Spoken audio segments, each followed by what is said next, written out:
Also, wenn ich jetzt gewusst hätte, dass ich hier auf der Kamera sein muss, dann hätte ich auf jeden Fall meinen Schnauzbart gehabt. Entschuldigen Sie bitte, also das werde ich auf jeden Fall beim nächsten Mal begleichen. Dankeschön. You know, I would imagine, having watched these two guys that I'm about to talk about on stage, in interviews, etc., I would imagine that Boris Blank probably would say something to that effect in front of a camera, missing his Schnauzbart for the audience. You know, every now and then, an artist comes along, and this is what this video really is all about, is that an artist comes along that genuinely speaks to you at a level far above and beyond your typical association with artists or music or anything really that entices you, right? Whether it's a motion picture, like I said, it's music, an ensemble, an orchestra. There is an artist, you know, I go back to what my famous acting coach, Rick Walters, always used to say. This is back in the day when I first came to LA to pursue a professional career in acting and performing, like I am right now. He said that there's basically two people living inside you. There is the person that you want to be or would love to be, that, you know, societal influences, parental guidance, friendliness, friendships, etc., sort of prevent you from being.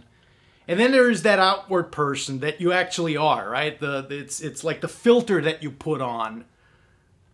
Again, from societal norms, from parental guidance, friendships, etc. And that's the person that you are on the outside. And when you see an artist and when you see a performer perform, and they speak to you at that sort of, let's call it subatomic level, right? Where you really feel like, man, you are so in tune with that performer. You are so in tune with that orchestra, with that jazz musician, you know, rock artist, pop artist, whatever that may be. A poet is a writer, right? Is that it speaks to that person that you really, really would love to be.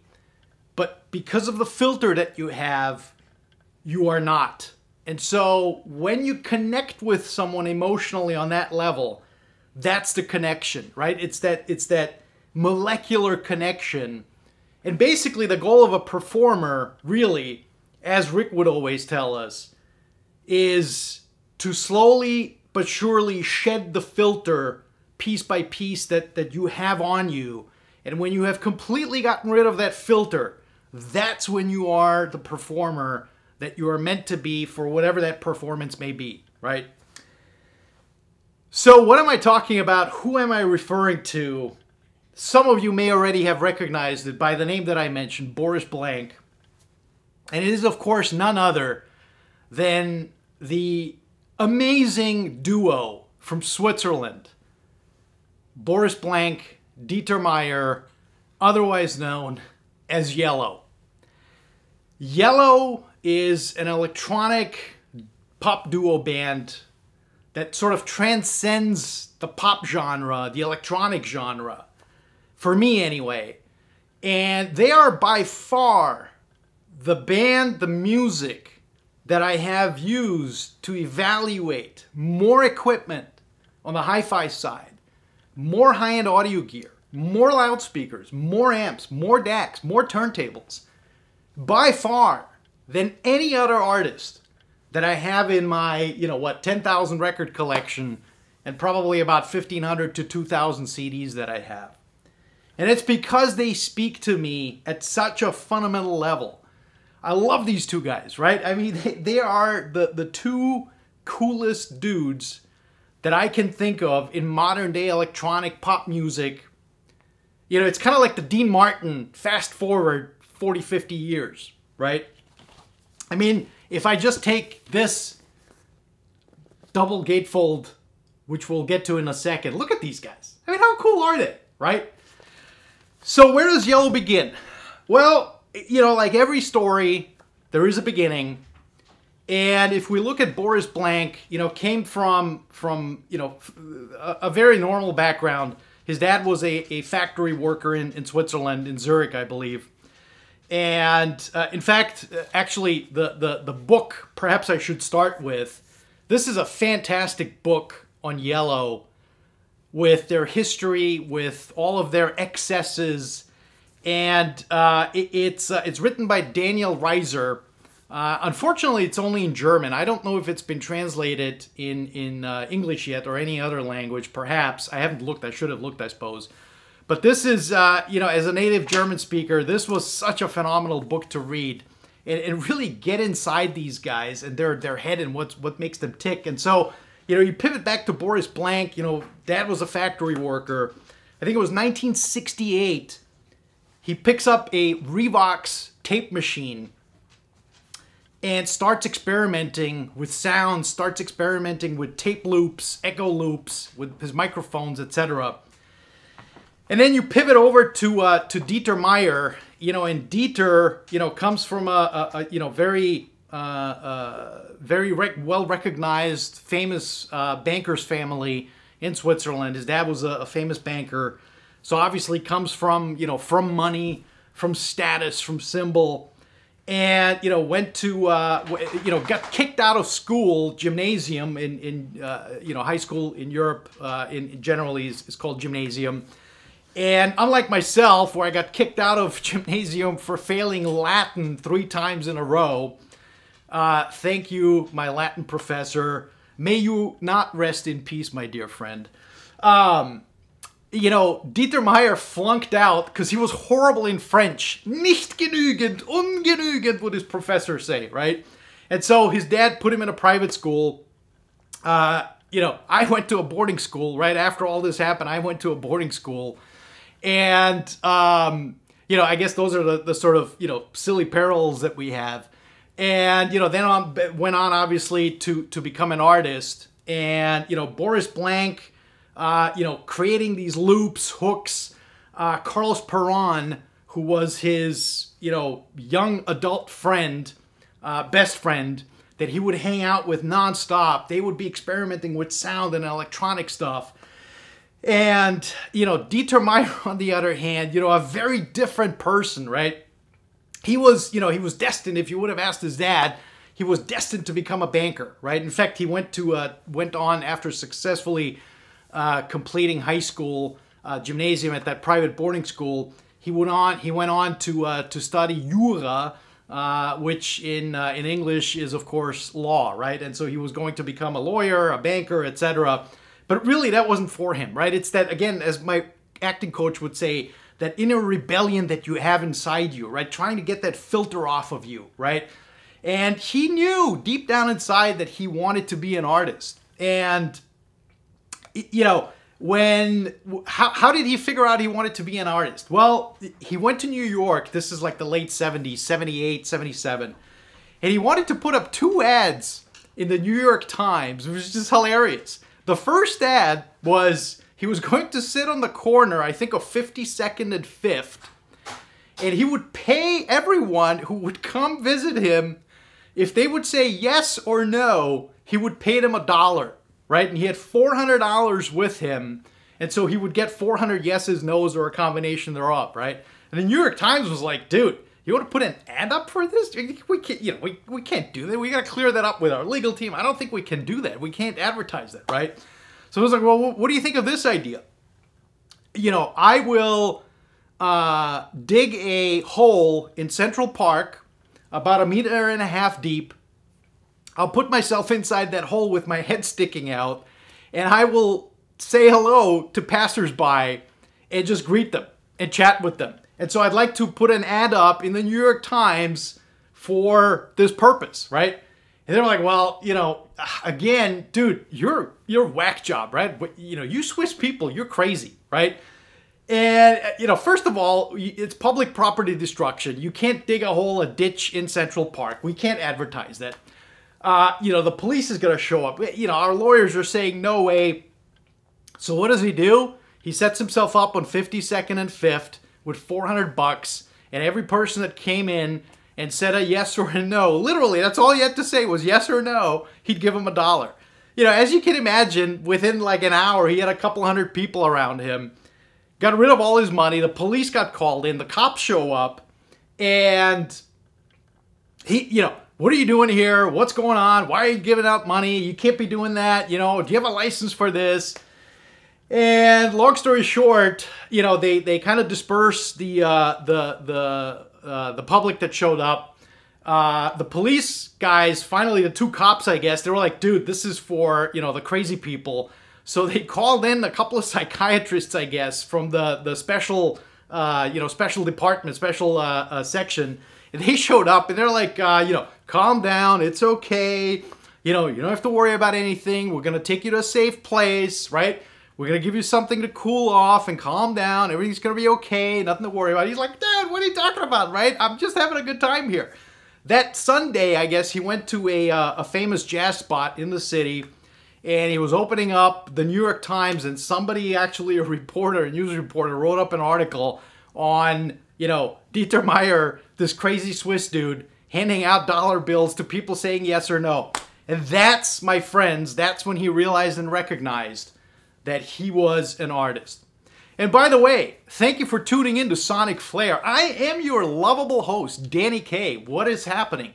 If you haven't been here yet, or if you've come back, we thank you for coming back. If you haven't been here, SonicFlare is a video channel dedicated to talking about music, how it corresponds with hi-fi and high-end audio, right?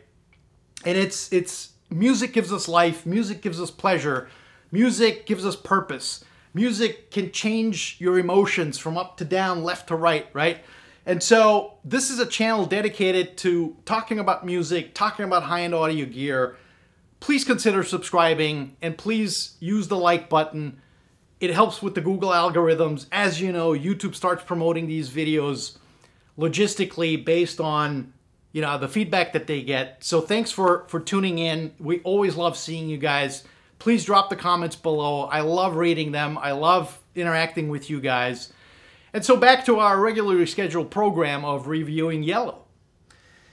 Well, if we sort of start, again, that was kind of like, you know, Boris Blank experimenting with Carlos Perron on the electronic side with tape recorders, tape machines, synthesizers.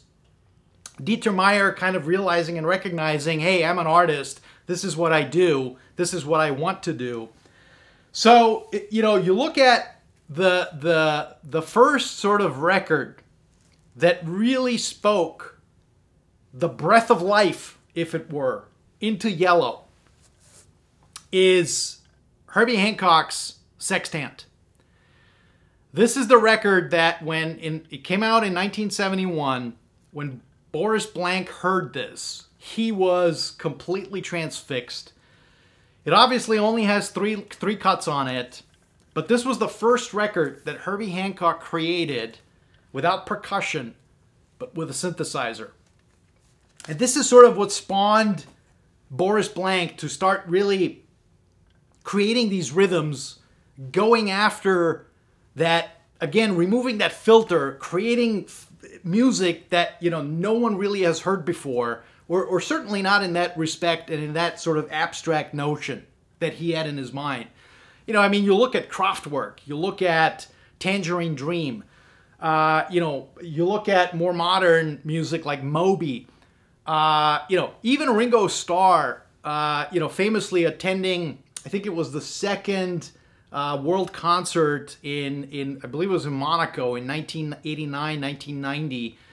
He came to the rehearsal and he was like, you know, Yello were performing. They were going to do a live render of the race. And, you know, even Ringo Starr was like, dude, this is like the coolest freaking music I've ever heard. You guys are truly different artists from a different era and like a different sort of psyche around the music that you guys create. And so my first experience with Yello, and it kind of comes back down to that boarding school that I went to where I have so many awful memories and at the same time so many fond memories, is that my roommate, Christian Karner, I doubt that he's watching. If anyone knows him, Viennese friend of mine, I don't know where he went. I don't know what, I don't know what he's up to. I mean, gosh, we're talking 30 years ago, 35 years ago. This was it. Yello Desire, right? And when I first heard this record, I was like, dude, this is insane. This is next level. This is, I was listening to pop music at the time, Pet Shop Boys, Madonna, of course. I was slowly kind of starting to listen to Pink Floyd a little bit, Dire Straits, right? And then these guys come along, and I'm hearing beats, I'm hearing rhythms, I'm hearing things that I literally have never heard before, right?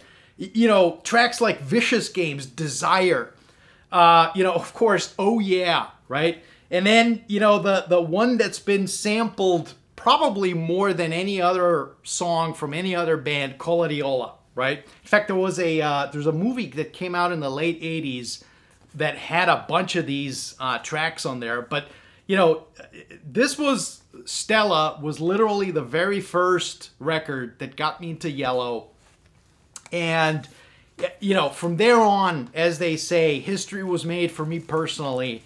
And this is when I really started paying attention to these guys and started paying close attention to the style that they were using, developing the rhythms, the sound quality, right? I mean, Boris Blank and Dieter Meier, when the two of them they got together, they knew that in order to capture the audience, right, they were top-level performers in their minds, and they knew that, the music had to stand out, but also the sound quality had to be something absolutely amazing. And so, kudos to both of them for really recognizing the sound quality aspect of music and music playback, and recognizing that, the higher end your system will go, your hi-fi, the better it's going to sound, the more emotional connection you're going to have with your records, with your CDs, obviously that came out a little later, or your tape cassettes, right? And so kudos to them for recognizing that. A phenomenal record is 1980 to 1985, the mix in one go. It's a phenomenally sequenced double LP that came out in 85, and it contains their first 5 albums, and it's all sequenced in one go. It's phenomenal. I mean, you've got the early stuff, Pinball Cha-Cha, I Love You. You have Vicious Games again. You have Sometimes, Dr. Hirsch. You have Colladiola again. So Live at the Roxy, which they did a live show at the Roxy in Los Angeles. It was phenomenal. And again, I mean, just look at these guys, right? At the height of popularity in the mid '80s, late '80s, these guys were putting on a tune that was just unbelievable. Then came after Stella. Came, of course, Yellow Flag, right? And this album is famous for several songs, but one in particular, which of course is The Race. And on the actual record, it's an 8-minute tour de force of epic proportions. It is a record that I use for demos. It is a record that I use for discovering initial thoughts on what a loudspeaker sounds like, what an amp sounds like, what a CD player sounds like, what a record player sounds like, right? Obviously available on CD as well. Phenomenal sounding recording. And of course, if you have Yello the Race, then you have to have the 12-inch, 45 RPM, 12-minute, 48-second, the biggest massage of your ear, your inner self, your mind, your psyche that you could possibly imagine. This song, at over 12 minutes, I tell you. In fact, I used this at my first video when I started the channel, the 5 records that you should look at to tune your hi-fi. This is one of them. And I remember reading the comments below, and it was like, dude, you're right. Oh my God, I've never heard this. This is amazing. This is insane. This is incredible. Let me tell you, you get yourself a hi-fi system, you put this on, and you will immediately hear a soundstage that is literally panoramic if you have phase coherent speakers And obviously, you know, as you've seen in the background here with the amazing Wilson XVXs, you know, the better the hi-fi goes, the better this is going to sound. And it's just absolutely spectacular and absolutely amazing. And of course, from there, we go right into 1 Second, which is the first collab that Yello did with none other than, you know, the famous lady of soul, of jazz soul, jazz pop, Shirley Bassey. She had just come off of, you know, 3 amazing hits for James Bond. She did 3 soundtracks to James Bond. And, you know, these 2 guys were like, hey, we got to get Shirley Bassey. And so, of course, they did that absolutely incredible song called The Rhythm Divine. And it is just, oh man, in and of itself, it sounds like a James Bond soundtrack, right? They have done so much amazing work with this record. There's, of course, things like Santiago, Gold Rush, Oh Yeah, Dr. von Steiner, La Habanera. I mean, La Habanera, again, it's kind of like The Race. You put that on the best hi-fi that you possibly can. And I remember there was a Revox hi-fi shop when they used to still have hi-fi shops, or in this case, Revox branded hi-fi shops, just down the street from my boarding school. And they had this big, giant Revox setup. I forgot what the components were. It was a turntable, obviously, amp, this, that, and the other. And we played that, my buddies and I, we would go in Friday afternoon. We had school Saturday as well. So Friday afternoon was kind of like, you know, our boys' day out, boys' night out. And so we'd go into this hi-fi shop and we would play Yello nonstop all the time. And let me tell you, to me, that was like, whoa, this is the coolest thing ever, right? Listening to these guys perform, listening to the quality of the recording. And again, you know, even today, using that music as reference to the level where I can really dig in and hone in on the sound quality of the gear that I review or listen to, whether it's an amp, a pair of speakers, cables, a tone arm, cartridge, etc. You know, the DS Audio optical cartridge with the DS-EQ1 from Ed Meitner. When I first got that, literally the first track I played was, guess what? The Race, Yello, right? Because I know it so well and I can immediately kind of hone in and phase in on, hey, dude, what's going on here, right? What is happening?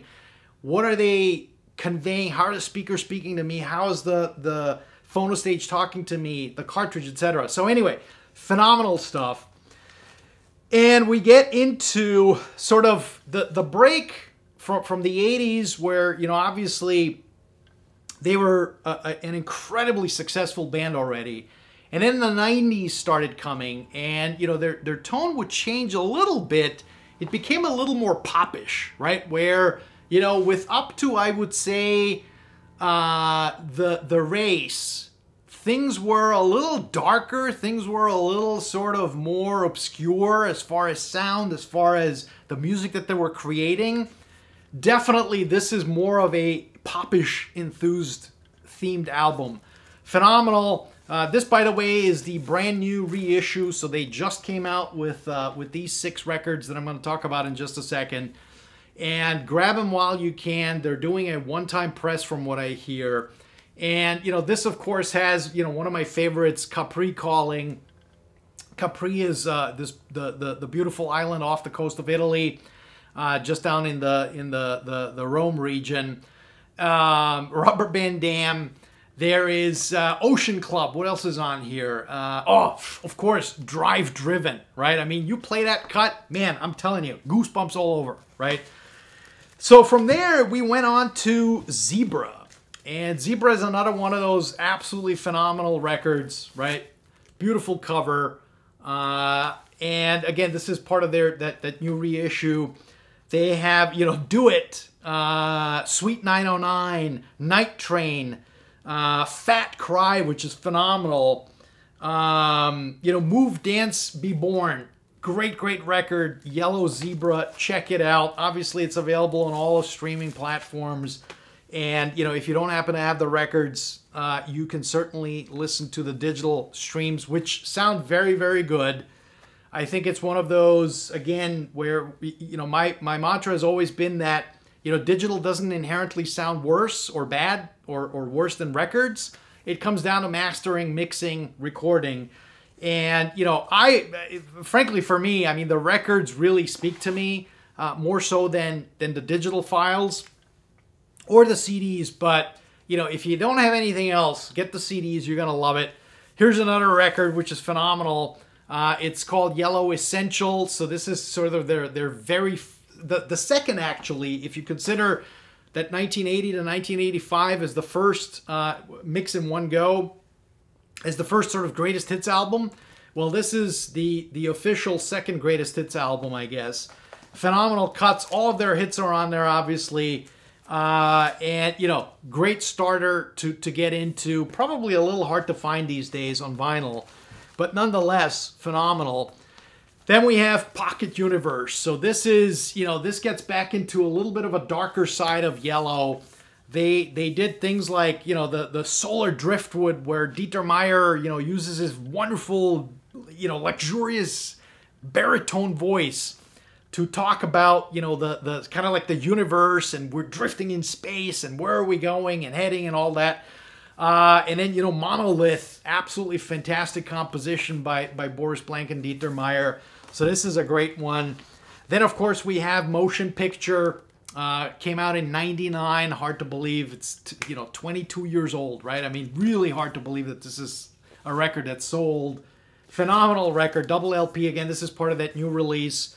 You've got Houdini on here, which is, oh man, you play Houdini, dude, I'm telling you, you're transfixed, right? It sounds so amazing. And in this case, I have to say, the vinyl with, the optical cartridge that I have, the Kuzma XLDC, the Bergman, even the Technics 1000, I have to tell you, even compared to the digital that I have, which I consider to be in the top percentile of digital that you can get, the vinyl just sounds much more musical to me. So take it for what it is. Phenomenal record, absolutely killer. Then we get into Yello the Eye. So here's a funny story, absolutely phenomenal. Again, great record. There's Planet Dada. There is Soul on Ice, Junior B, Distant Solution. This was their first, I think, well, not the first, because, obviously they played with Shirley Bassey. But they collabed again with, what's her name? Gosh, I can't, darn it. I guess it's not printed on here. I thought they collabed with someone here. I think they did. Anyway, sorry guys.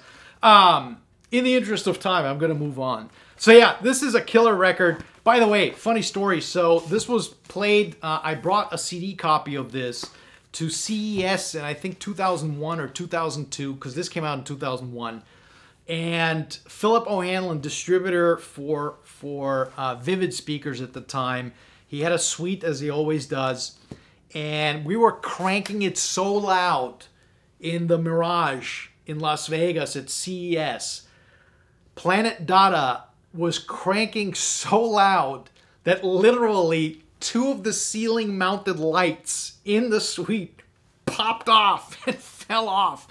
And we were like, oh my God, this is hilarious. I mean, the bass on that record is just insane, right? So anyway, funny little anecdote. Then we get into Yello Touch. Great, great record. Beautiful compositions. Again, this is where now they actually printed it out. I'm so glad. Heidi Happy and Till Brönner. So Till Brönner is a German saxophonist. He's done a great job with his own records, obviously. An incredible solo artist. I have a couple of his records. But they partnered up with Till Brönner on a couple of these tracks. And phenomenal. Again, superb album, wonderful jazzy tunes, very sort of mellowy, although there's a couple of amazing cuts. Friday Smile, The Expert, Trackless Deep, killer. Then we get into, which is their penultimate album. This came out 2016, gosh, time flies. Double album, phenomenal, great collaborations again. This is where they actually started featuring Malia, She's phenomenal. In fact, Boris Blank did a record with her that I'll show you guys in just a minute. That's absolutely stunning. So yeah, Yello toy, incredible. And then of course, you know, one of the things that kind of brought me to doing this Yello deep dive today, you know, this year, this month, so to speak, is because it's their 40th anniversary, right? Actually, it's 41 years technically, but it's the first record came out in August of 1980, so it's their 40-year anniversary, and this is their 40-year anniversary greatest hits package. Of course, I have it on CD as well. What else would I do? It's a beautiful, beautiful gatefold with gorgeous pictures in it. Let me see if I can show this to you guys. All of the records are in here. Just absolutely phenomenal. Get it on Amazon while you can. I don't know how long this is going to stay in print. It comes with 4 CDs, which again is kind of like their greatest hits package. There is also another set, which of course I have. It's called the Anthology, and I believe that was like a 5-disc set. It included a bunch of remixes. This thing actually also has a remix CD. It also came out on vinyl, of course, which I have right here. What else would I do? And gatefold cover. I still have the hype sticker on mine, so I haven't opened it to reveal the gatefold. But yes, I've played it. The mixes are exactly the same as they are on the individual albums. They've done a really, really nice job with that. And then, of course, their final album to date, which is called Point, which just came out earlier this year. And unfortunately, it's, you know, I feel like it's a little bit left of center, left of field for them, right?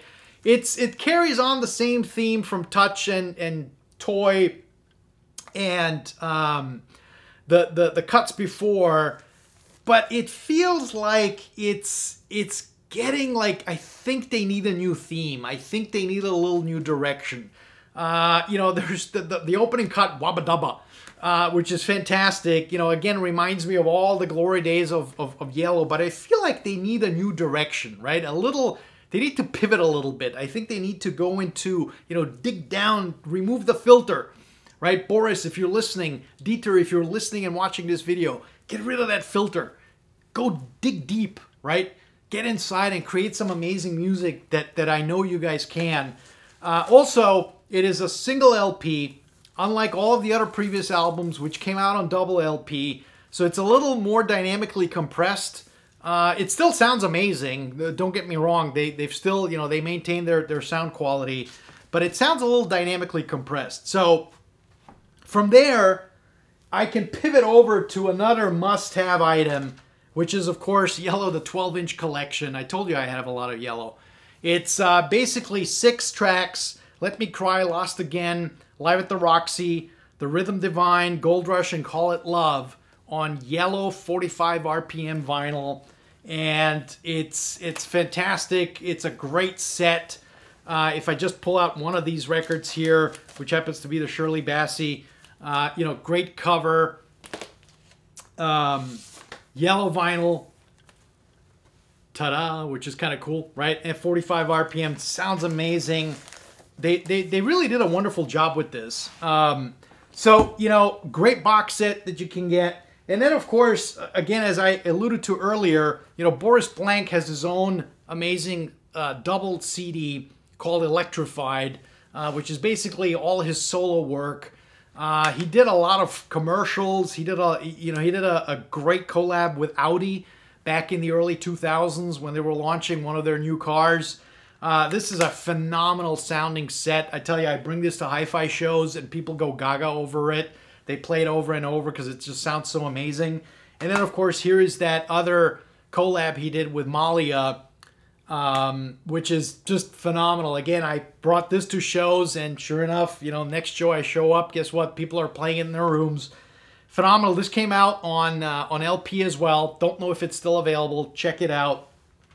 But anyway, Yello, I gotta tell you. Oh, one more thing. One more bonus. I forgot.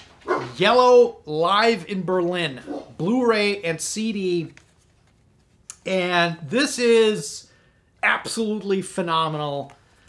I would recommend you watch this. I would recommend you get it for the sound quality. It's their, you know, very recent tour that they did through Berlin. Phenomenally recorded. Just amazing music. They're really getting into the vibe of things. They're really totally digging the interaction they're having with the audience. So anyway, live in Berlin, check it out.